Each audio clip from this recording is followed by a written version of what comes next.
രണ്ടാം സ്ഥലം. യേശു കുരിശു ചുമക്കുന്നു. ഈശോ മിശിഹായെ, ഞങ്ങൾ അങ്ങയെ കുമ്പിട്ട് ആരാധിക്കുന്നു. എന്തുകൊണ്ടെന്നാൽ വിശുദ്ധ കുരിശിനാൽ അങ്ങ് ലോകത്തെ വീണ്ടും രക്ഷിച്ചു.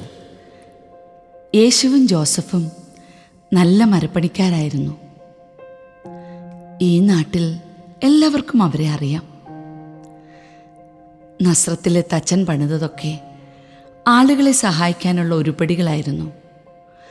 കസേരയായും മേശയായും പീഠമായും തൊട്ടിലായും നസ്രത്തിലെ വീടുകളിൽ അവൻ്റെ കരവിരുത് നിറഞ്ഞു. ഞങ്ങളുടെ അന്നമായിരുന്നു മരം. രാവന്തിയോളം ചിന്തേരിയിട്ട് മിനുക്കിയ കസേരയിൽ അവർ സുഖത്തോടെയിരുന്നു. മേശയ്ക്ക് ചുറ്റും സന്തോഷത്തോടെ അത്താഴമുണ്ടു. തൊട്ടിലിൽ അവർ കുഞ്ഞുങ്ങളെ ഉറക്കി.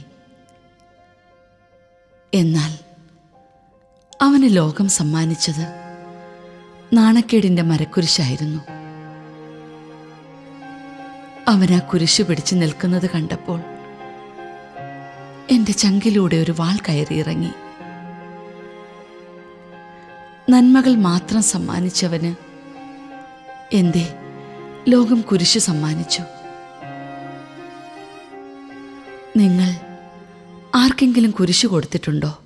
ഓ മറിയമേ, കൃപയാൽ നിറയ്ക്കണേ, കുരിശിൻ്റെ വഴിയിൽ എന്നെയും ചേർക്കണേ.